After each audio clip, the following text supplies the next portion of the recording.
Good morning. और कल हमने देखा था कि ओवरिन सिस्ट क्या होता है, definition, risk factors, etiologies and types देखे थे हमने। टाइप्स को हमने सीवियर एंड सीवियर नहीं उन पार्ट्स में भी देखा था, जैसे कि follicular cyst and corpus luteum, ये सीवियर होता है। रिलेटेड मेंस्ट्रुएशंस होता है।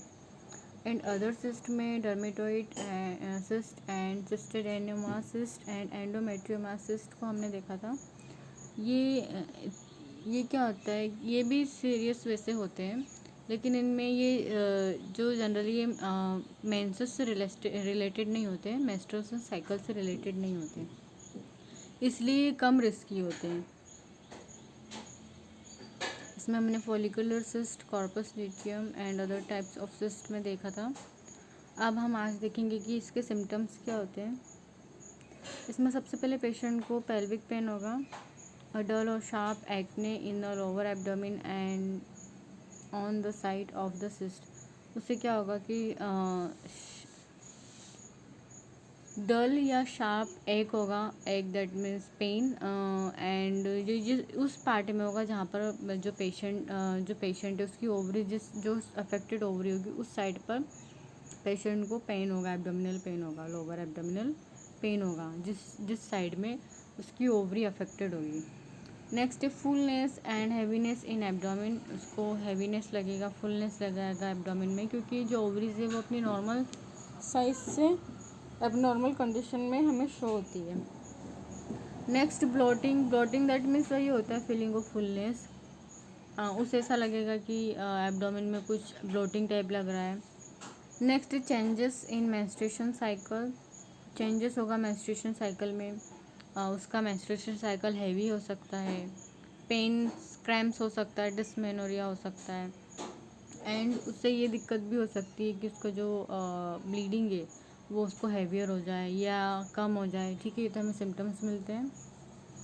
डायग्नोस्टिक इवेल्यूएशन की अगर हम बात करें तो हम हिस्ट्री कलेक्शन, फिजिकल एग्जामिनेशन करेंगे। हिस्ट्री कलेक्शन में हम पेशेंट से उसकी मेंस्ट्रुअल हिस्ट्री के बारे में पूछेंगे, एंड अगर उसको पेन हो रहा है विदाउट मेंस्ट्रुएशन साइकिल तो वो भी पूछेंगे। फिजिकल एग्जामिनेशन में हम generally head to toe examination करते हैं, बट नेक्स्ट पेल्विक अल्ट्रासाउंड करेंगे। इसमें wand like device transducer send and receive high frequency sound waves. Ultrasound हमें पता है कि हम हाई फ्रिक्वेंसी वेव्स क्या करते हैं, पास आउट करते हैं, जिसे हम क्या बोलते हैं, अल्ट्रासाउंड बोलते हैं। To create an image of the uterus, जिससे हमें यूटरस का इमेज शो होता है, ओवरिस का इमेज शो होता है। एंड वीडियो स्क्रीन्स पे हम उसे देख सकते हैं, एनालाइज कर सकते हैं इमेज से कि सिस्ट है या नहीं है, प्रेजेंस है या नहीं। Help to identify its location and determine whether its solid field or fluid or mix. हम इससे आइडेंटिफाई कर सकते हैं ये सिस्ट को कि ये सॉलिड है, फ्लूइड और फील्ड है या मिक्स्ड है।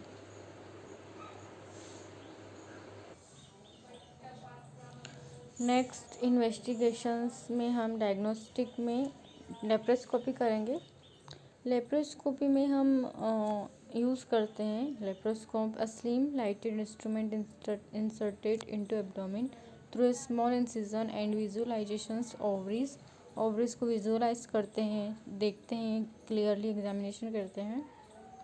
Next is C8-125 blood test, blood level of protein called cancer antigens 125 CA-125 often are elevated in women with ovarian cancer if ovary cyst is partially solid and at high risk of ovarian cancer। इसमें हम check करते हैं blood test में कि उसके blood में एक protein मिलता है जिसको हम 125 CA-125 ब्लड टेस्ट नाम से बोलते हैं। अगर वो उसमें प्रेजेंट मिलता है तो हमें पता चलता है कि पेशेंट को ओवरी कैंसर हो सकता है या ओवरी कैंसर है। तो ये हमारा इन्वेस्टिगेशंस था। इस टाइप से हम चेक करते हैं कि ओवरी में सिस्ट पेशेंट को है या नहीं, और किस टाइप का ओवरियन सिस्ट है पेशेंट को। नेक्स्ट अगर कॉम्प्लिकेशन की बात करते तो हम फर्स्ट में ओवरियन टॉर्जन्स देखने को मिलता है and second rupture. Ovarian torsion में देखो, cysts that enlarge can cause the ovary to move, increasing the chances of painful twisting of ovaries। इसमें क्या होता है, जो ओवरीज होती है वो अपनी जगह से रिमूव हो मतलब मूव हो जाती है, क्योंकि क्या होता है कि उसका जो साइज़ एंड शेप है वो बढ़ जाता है एंड पेन जो ये ट्विस्टिंग होता है वो पेनफुल हो जाता है। मतलब पेशेंट बिल्कुल भी जो पेन है उसको सह नहीं पाता है। एंड सिम्टम्स में इंक्लूड होते हैं abrupt onset of severe pelvic pain, nausea, vomiting. Ovarian torsion can also decrease और stop blood flow to the ovaries. Ovaries torsion से क्या हमें देखने को मिलता है कि जो ब्लड फ्लो है जो ओवरीज तक जाता है वो स्टॉप हो जाता है या डिक्रीज हो जाता है। हमें पेन में देखने को मिलता है पेल्विक पेन, नोजिया और vomiting. Next rupture. Rupture that means ये होता है कि जो ओवरीज होती है वो रप्चर हो जाती है।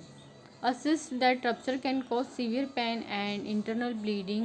The larger the cyst, the greater the risk of rupture.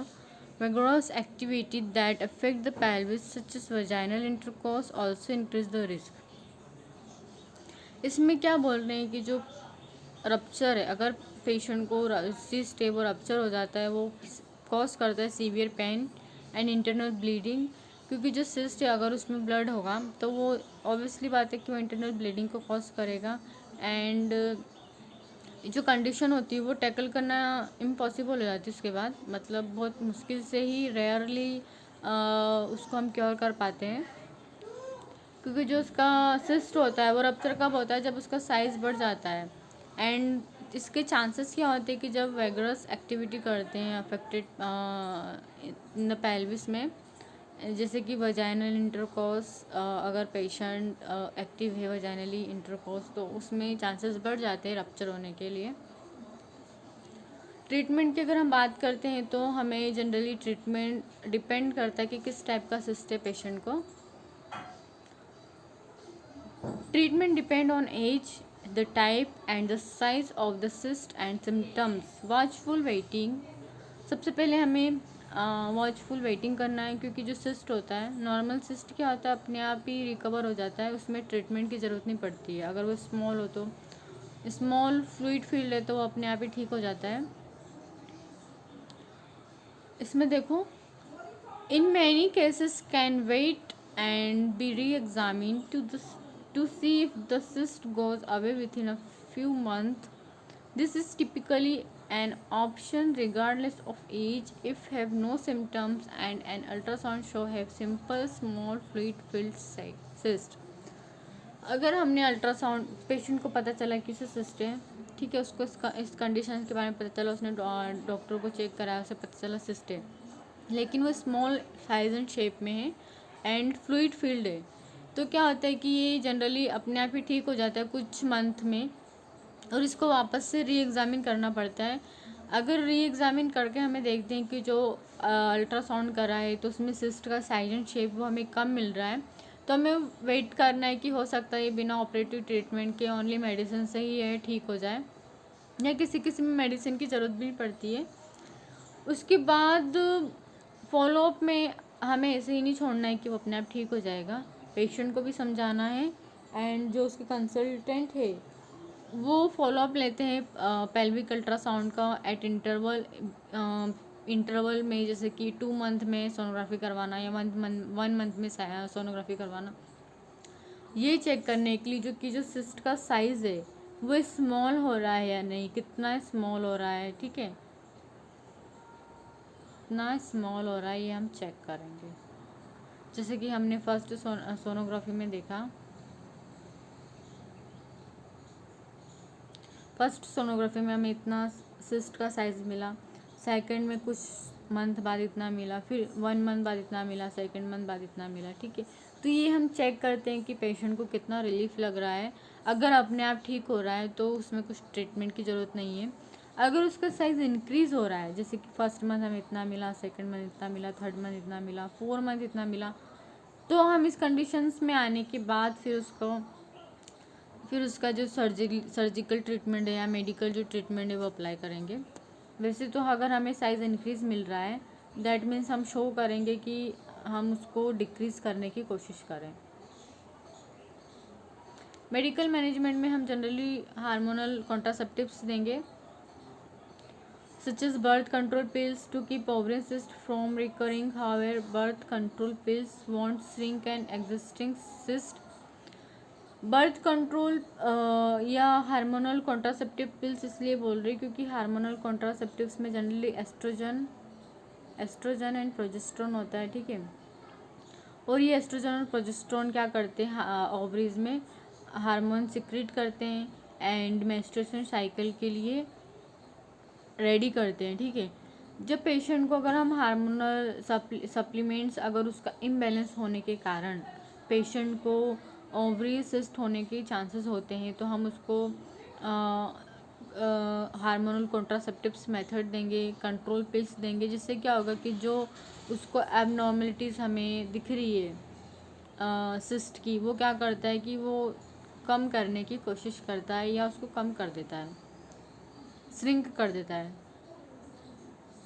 Next अगर सर्जरी की बात करते हैं तो हम ओवरियन सिस्टेक्टोमी करते हैं। नेक्स्ट इसमें क्या करते हैं कि जो surgical एक्जिशन of cyst ovaries through laparoscopy करते हैं, जो ओवरियन सिस्ट है उसको रिमूव करते हैं, जिसको हम क्या बोलते हैं ओवरियन सिस्टेक्टोमी, जिसमें हम सिस्ट को ओवरी से रिमूव करते हैं। नेक्स्ट अगर पेशेंट को एंडियोमेट्रियोसिस के कारण हो रहा है या अबनॉर्मलिटीज़ के कारण हो रहा है, जो कि ना हम सिस्ट को अलग ही नहीं कर पा रहे हैं, ना मेडिकल ट्रीटमेंट उसमें असर कर रहा है, तो हमारे पास फिर लास्ट ऑप्शन बचता है सर्जिकल रिमूवल ऑफ वन और बोथ ओवरीज, दैट इज़ ओवरियनटेक्टोमी। इसमें जनरली अगर पेशेंट की एज ज़्यादा रहती है और वो कंसीव कर चुका होता है, ठीक है, अब उसको बेबी की डिमांड नहीं है, क्योंकि अगर ओवरीज निकल जाएगी दैट मीन्स ये है कि पेशेंट कभी कंसीव नहीं कर पाएगा क्योंकि ओवुलेशन की प्रोसेस ही नहीं होगी। तो ये लास्ट ऑप्शंस रहता है। उसके बाद अगर फर्टिलिटी ट्रीटमेंट हो तो कर सकते हैं, बट इस केस में हमें इनफर्टिलिटी देखने को मिलती है, तो हमारा लास्ट ऑप्शंस रहता है। नेक्स्ट है रोबोटिक सर्जरी। इसमें the cyst are removed with the tools leaving of ovarian intact and laparoscopic robotic assistant cystectomy result in a lower risk of complication, shorter hospital stay. Generally robotic surgery में क्या होता है, through laparoscopy मैं आपको बहुत बार बता चुकी हूँ। लेप्रोस्कोपी में क्या करते हैं, लाइट ट्यूब वाला इंसर्ट करते हैं, देन हम चेक करते हैं लेप्रोस्कोपी में, और उसके साथ साथ ही रिमूव भी कर देते हैं, जैसे कि जो अफेक्टेड पार्ट है, अफेक्टेड सिस्ट है, उसको रिमूव कर देते हैं, जिसको हम रोबोटिक सर्जरी बोलते हैं। रोबोटिक असिस्टेंट सिस्टोस्कोपी, इसमें कॉम्प्लिकेशंस हमें देखने को मिलता है कि पेशेंट को थोड़ा हॉस्पिटल स्टे करना पड़ता है जब तक इसकी कंडीशन नॉर्मल ना हो जाए। तो ये हमारा मैनेजमेंट था, medical management, surgical management and surgery. Nursing management में हमारा वही आएगा रिलेटेड टू पेन। आप लोग बहुत सारी नर्सिंग डायग्नोसिस बना चुके हो और ये स्मॉल टॉपिक है वैसे तो, बट फिर भी मैं आपको ओरली बता देती हूँ कि अगर नर्सिंग मैनेजमेंट में बात करते तो हम पेन पर बना सकते हैं, सिम्टम्स से related, then changes in menstruation cycles अगर पेशेंट का हो रहा है तो उसमें एंजाइटी फीवर होगा, पेल्विक पेन होगा एंड फुलनेस एंड हैवीनेस होगा, एंड न्यूट्रिशनल स्टेटस पे भी हम नर्सिंग मैनेजमेंट कर सकते हैं, ठीक है। तो ये हमारा सिस्ट टॉपिक था। आई होप आपको समझ में आया होगा। Thank you.